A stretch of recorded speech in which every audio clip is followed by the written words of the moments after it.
hendaknya selalu bertahan sampai akhir pembelajaran. Sebelum kita melakukan kegiatan pembelajaran, alangkah baiknya kita berdoa terlebih dahulu. Baik, Ibu mau minta tolong nih kepada anak-anak Ibu yang tampan dan cantik untuk memimpin doa pada pagi hari ini. Baik, sebelum memulai pembelajaran kita pada pagi hari ini, alangkah baiknya kita berdoa menurut agama dan kepercayaan kita masing-masing. Berdoa mulai. Doa selesai. Baik, terima kasih ya kepada anak Juprizal yang telah memimpin doa pada pagi hari ini. Sebelumnya kita melakukan absensi dulu ya. Siapa nih yang tidak hadir pada pertemuan kali ini? Hadir semua, Bu. Oh ya, bagus sekali. Nah, sebelum kita memulai pembelajaran kali ini, coba kita ingat-ingat bersama minggu kemarin kita belajar mengenai apa ya, anak-anak? Asam basa, Bu. Betul sekali, asam dan basa.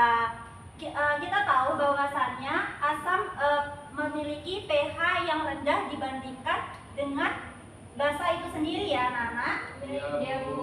Ya, Ibu mau nanya nih ke anak-anak sekalian. Siapa yang tadi pagi sikat gigi sebelum berangkat sekolah? Wah, semuanya gosok gigi ya, anak-anak. Kira-kira anak-anak tahu nggak sih kalau misalnya pasta gigi itu tidak hanya membersihkan mulut saja dan gigi, selain itu dia berperan sebagai apa aja ya, anak-anak? Menjaga pH mulut tetap netral, Bu. Wah, bagus sekali kepada Valina.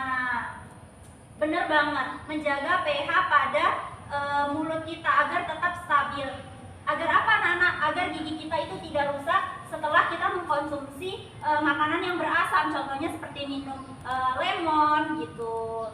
Nah, baik, ternyata hal-hal sekecil ini kita berhubungan ya sama kita mengenai larutan penyangga itu sendiri, Pak. Yang akan kita bahas pada materi kali ini yaitu larutan penyangga. Baik, selanjutnya anak-anak tahu nggak sih bahwasannya kalau misalnya pH pada darah kita itu terlalu rendah ataupun terlalu tinggi sedikit, itu akan menyebabkan kelainan pada tubuh kita. Tubuh kita akan merasa bahwasannya kita tuh sakit gitu, nah, dan lebih parahnya akan mengakibatkan kematian. Nah, mari dengan pembelajaran kali ini, mari kita bersama-sama belajar bagaimana sih cara menjaga pH. Bahwasannya pH ini selalu bekerja, larutan penyangga ini selalu bekerja untuk tubuh kita setiap saat untuk mempertahankan pH kita, pH dalam darah kita agar tetap stabil. Jadi, Ibu harap dengan pembelajaran kali ini kita semua bisa menjaga pH kita agar tetap stabil. Adapun tujuan pembelajaran kali ini ialah peserta didik dapat memahami konsep larutan penyangga mengenai fenomena di lingkungan sekitar. Yang kedua, peserta didik dapat mengidentifikasi jenis-jenis larutan penyangga. Yang ketiga, peserta didik dapat menganalisis prinsip kerja larutan penyangga. Dan yang terakhir, peserta didik dapat merancang percobaan untuk membuat larutan penyangga dengan sistematis dan bahan yang sesuai.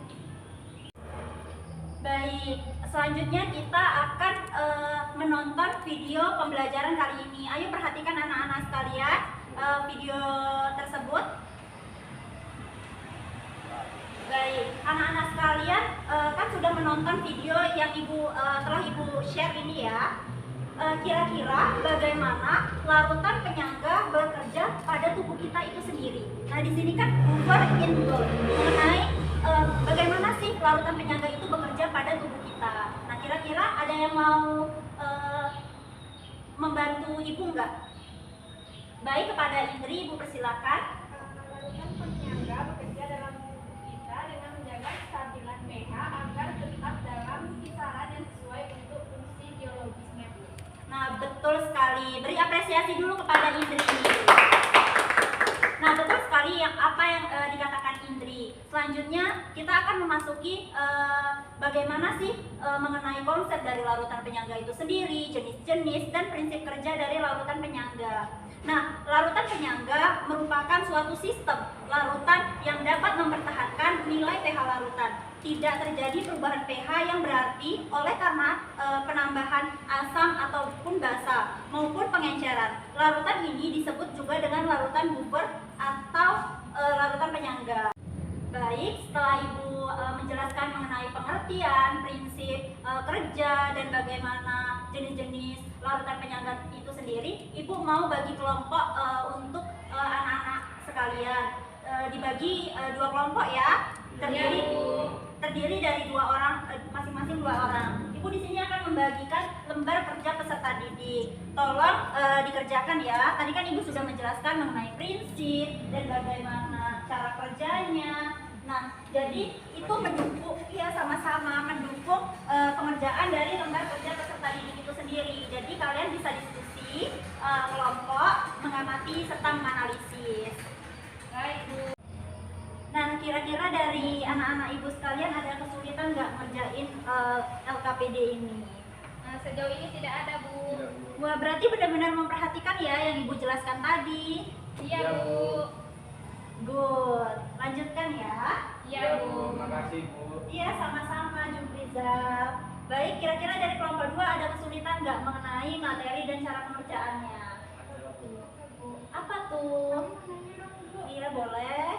Apa yang terjadi ketika kita tuh menambahkan sedikit cuka ke dalam minuman manis yang memiliki pH tinggi seperti soda ataupun teh manis, Bu? Oh, jadi kenapa sih kira-kira penambahan cuka itu sendiri ya pada minuman manis? Nah, kita belajar bersama, Ibu akan menjelaskan bersama untuk anak-anak Ibu sekalian.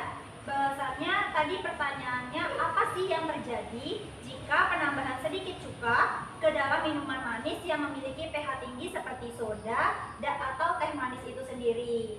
Nah, di sini Ibu akan menjelaskan mengenai cuka yang mengandung asam asetat. Jadi di dalam cuka itu ada namanya kandungan asam asetat ya anak-anak, akan menurunkan pH minuman yang terlalu manis dan basa sehingga minuman itu akan menjadi asam. Jika minuman tersebut sudah memiliki sistem penyangga yang kita bahas tadi di awal, perubahan pH akan lebih terkendali sehingga rasa dan kualitas minuman tetap stabil dan dapat dinikmati.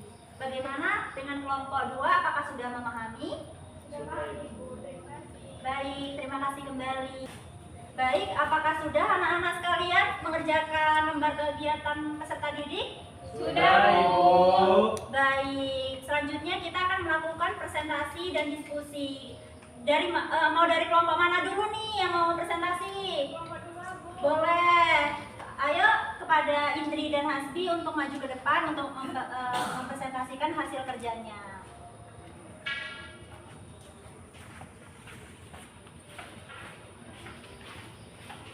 Dipersilakan kepada kelompok 2. Baik, kami dari kelompok 2 yang beranggotakan saya sendiri, Bu Viola, dan rekan saya ada Hasbi Suci akan mempresentasikan dan menjelaskan hasil pengerjaan yang kami lakukan terkait LKPD yang sudah Ibu berikan tadi. Baik, terima kasih kepada kelompok Hasbi dan Indri. Penjelasannya mengenai materi dan analisisnya sangat-sangat bagus dan dapat dipahami oleh teman-teman kalian sekalian. Dan terima kasih banyak, boleh silahkan duduk kembali ke tempatnya. Terima kasih, Bu. Iya, sama-sama. Ya, beri apresiasi kepada kelompok 2.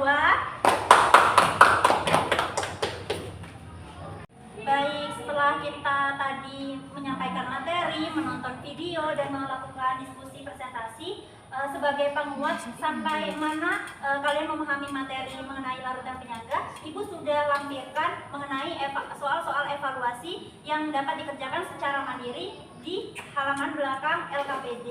Nanti dikumpulkan ya, Ibu tunggu 10 menit, jadi bisa dikerjakan dari sekarang.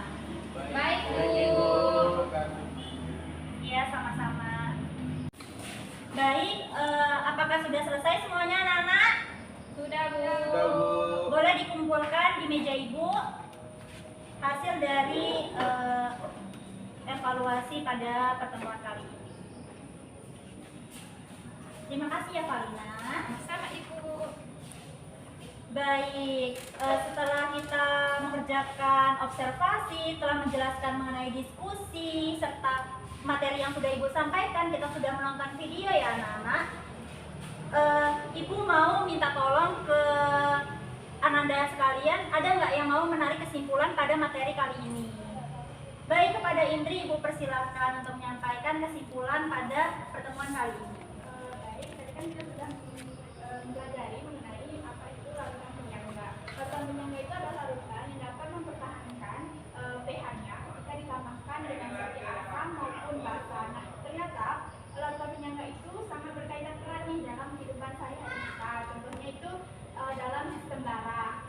Nah, larutan penyangga juga terbagi menjadi dua jenis, yakni larutan penyangga yang bersifat asam dan larutan penyangga yang bersifat basa.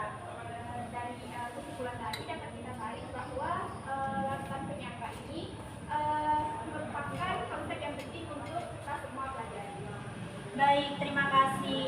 Dari kesimpulan yang Indri berikan, itu semua sudah mencakup materi kita hari ini. Kita beri apresiasi dulu dong kepada Indri yang sudah berani menyampaikan kesimpulannya pada pertemuan kali ini. Nah, Ibu bakal nyampain pembelajaran tentang untuk minggu yang akan datang ya. Nah, kita akan melakukan eksperimen sederhana, yaitu di mana kita akan melakukan praktikum dengan membuat larutan penyangga dengan pH tertentu. Kita bakal buat nih gimana sih pembuatan larutan penyangga secara sederhana. Jadi Ibu mohon buat anak-anak sekalian pikirkan proyeknya, apa yang akan kalian buat, dan tolong besok bawa bahan-bahan praktikum kita untuk minggu yang akan datang ya. Iya. Nah, setelah kita menarik kesimpulan, maka berakhir juga pembelajaran kita pada pertemuan kali ini. Dan Ibu meminta tolong kepada Jubrizal untuk memimpin doa pada pertemuan kali ini. Baik Ibu, sebelum mengakhiri pembelajaran kita pada pagi hari ini, alangkah baiknya kita berdoa. Doa mulai. Doa selesai. Baik, terima kasih ya kepada anak-anak Ibu yang sudah senantiasa memperhatikan dari awal sampai akhir pembelajaran. Semoga ilmu yang kita dapatkan pada pertemuan kali ini dapat berguna untuk kita semuanya. Amin, amin ya robbal alamin. Wabillahi taufiq wal hidayah. Wassalamualaikum warahmatullahi wabarakatuh.